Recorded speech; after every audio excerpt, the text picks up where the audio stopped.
Incluso quieren tratar de arreglar la elección en los puestos de votación y créanme, hay mucho que está ocurriendo. ¿Han escuchado a esa gente que dice que no pasa nada? Gente que se ha muerto hace 10 años sigue votando. Los inmigrantes ilegales votan. ¿Dónde está la inteligencia de estos políticos? Con estas declaraciones, el candidato republicano Donald Trump advertía sobre la posibilidad de una manipulación a los resultados de las elecciones presidenciales del próximo 8 de noviembre. En un acto de campaña en Wisconsin, el magnate denunció que 1.8 millones de personas muertas estarían registradas para votar.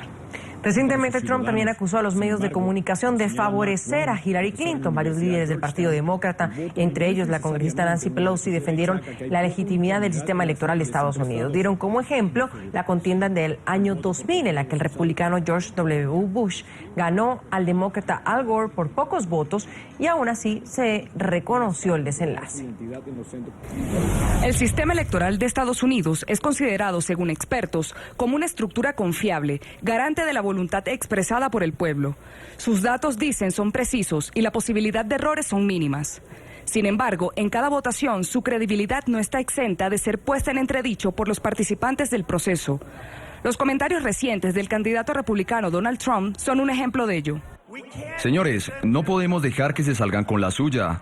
Completas mentiras. Ustedes han visto completas mentiras.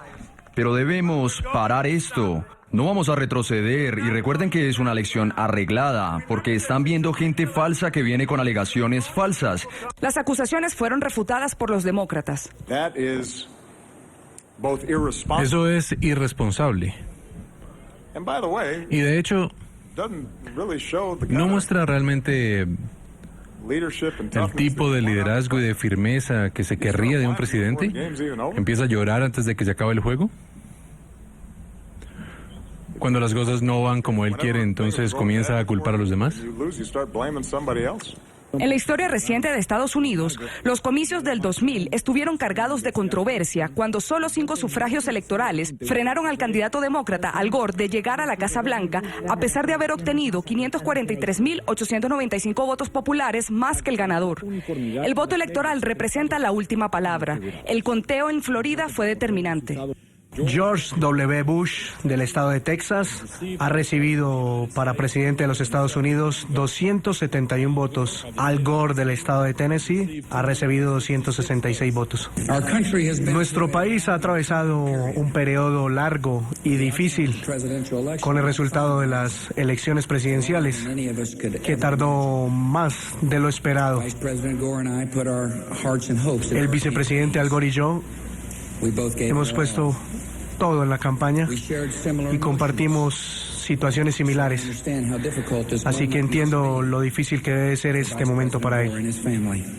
Aunque los resultados fueron reconocidos, el incidente generó dudas entre el electorado sobre la legitimidad del sistema.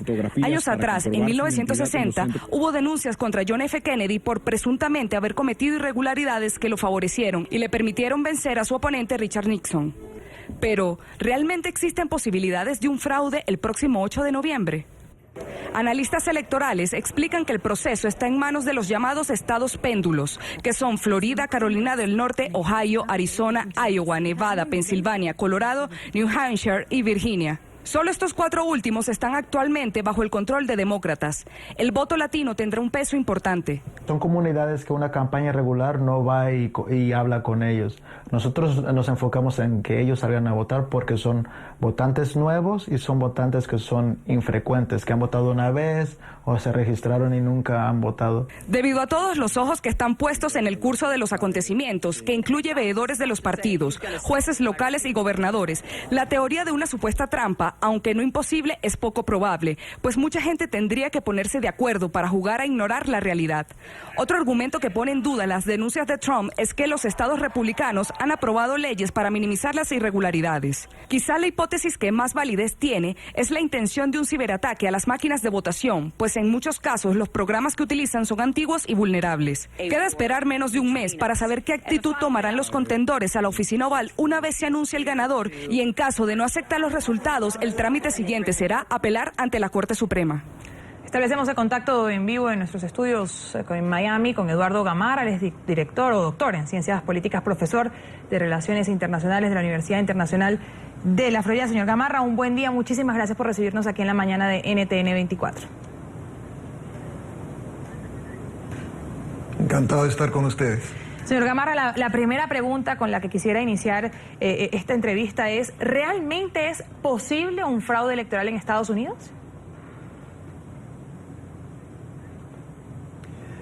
Mira, yo creo que hay que diferenciar entre formas de fraude. Por ejemplo, el fraude al que alude el señor Trump es una cosa que yo diría que sucede, pero en mínima cuantía. Es decir, hay casos contadísimos donde gente vota en 2 o 3 estados o simplemente no es posible hacer una purga de muertos de los registros electorales.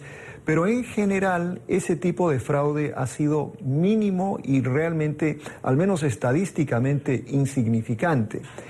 El tipo de fraude que en realidad es más estructural y algo que en realidad los demócratas han venido señalando durante años es lo que en inglés se llama gerrymandering, es decir, dibujar distritos electorales para favorecer a algunos partidos. Y en este caso, como los gobernadores han sido mayoritariamente republicanos, han diseñado distritos electorales que favorecen la elección de republicanos. Y en gran medida por eso es que tenemos la Cámara Baja en control del Partido Republicano desde hace muchos años y por lo que mucha gente piensa que va a ser difícil revertir el control republicano de la Cámara Baja. Señor Gamarra, buen día, gracias por acompañarnos. Ahora, hay algo que es importante explicar de las elecciones de los Estados Unidos, es que es descentralizado el conteo de votos, se hace a nivel estatal, cada estado tiene sus propias leyes y muchos de los estados péndulos, donde incluso el señor Trump está poniendo en duda el conteo del voto electoral, está gobernado, valga la redundancia, por gobernadores republicanos. ¿Eso blinda el proceso aún más?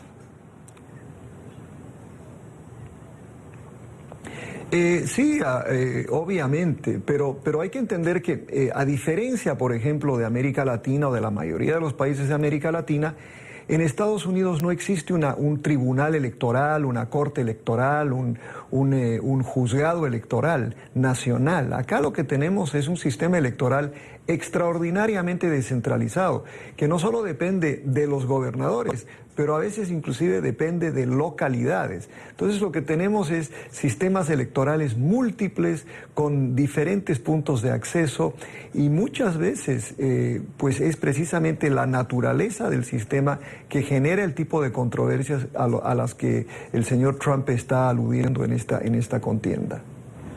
Ahora, señor Gamarra, hay dos cosas que preocupan, quizás cuando uno escucha las palabras de Donald Trump. Por un lado es la inseguridad que podría despertar, o esa duda, esa sombra de duda que podría poner frente a esos comicios del próximo 8 de noviembre, y qué efectos podría tener en caso de que finalmente los resultados le sean contrarios, porque hemos visto enfrentamientos a lo largo de toda esta campaña entre los seguidores de Donald Trump y los seguidores de Hillary Clinton. ¿Esto podría traducirse quizás en problemas después de conocerse los resultados del 8 de noviembre? Mire, como el presidente Obama señaló en su informe hace un momento, es verdaderamente lamentable lo que ha acontecido en este proceso, donde un candidato ha cuestionado la legitimidad del proceso desde el principio. Y no solo eso, sino que también en varios de sus intervenciones, él ha, yo diría, motivado la violencia electoral. Entonces tenemos una circunstancia muy difícil realmente donde podría generarse una situación complicada el 8 de noviembre, pero más allá del 8 de noviembre, las consecuencias para el sistema, no solo del sistema, digamos, de apoyo, generalmente acá, pues el perdedor, vimos como por ejemplo el vicepresidente Gore aceptó inmediatamente el resultado, muy cuestionado, pero él aceptó y básicamente aceptó la legitimidad del sistema. Pero estamos frente a un momento en el que el candidato Trump ha dicho en varias ocasiones, o por lo menos ha cuestionado, ¿no?, la posibilidad de apoyar a la señora Clinton. Y eso generaría una crisis de gobernabilidad que se vería afectado además por la crisis en el Partido Republicano, que está dividido en términos ideológicos, está dividido en términos de personalidades encontradas. Entonces, estamos ante un escenario muy nuevo, muy complejo y desde el punto de vista de la ciencia política, pues muy interesante. Finalmente, señor Gamarra, lo podemos llamar como una estrategia de campaña lo que está haciendo Donald Trump. ¿A qué afectaría, a qué tipo de votantes puede afectar el hecho que él empiece y esté diciendo que puede haber un fraude electoral? ¿Las minorías podrían verse desincentivadas para ir al voto, para ir a votar? Sí, en parte, pero creo que el mensaje del señor Trump es obviamente a sus seguidores, a los seguidores que creen en este mensaje tan duro, ¿no? Y ya conocemos el perfil demográfico de ese grupo, es un grupo predominantemente blanco. Contrariamente a lo que mucha gente ha venido suponiendo, no es gente pobre, es gente que se sienten pues aislados del sistema o por lo menos desplazados por el sistema, y es una proporción bastante grande del electorado. Le digo, por ejemplo, acá en el estado de la Florida, el 66% del electorado es blanco, solo el 18% del electorado es hispano. Si es que esa proporción del electorado tiene una participación muy elevada y este mensaje del señor Trump funcionaría precisamente en ese sector, entonces creo que es prematuro todavía descontar una victoria de la señora Clinton, ¿no? Pues Eduardo Gamarra, doctor en Ciencias Políticas y profesor de Relaciones Internacionales de la Universidad Internacional de la Florida, muchísimas gracias por atendernos aquí en la mañana de NTN 24. Un buen día para usted. Igualmente un placer como siempre.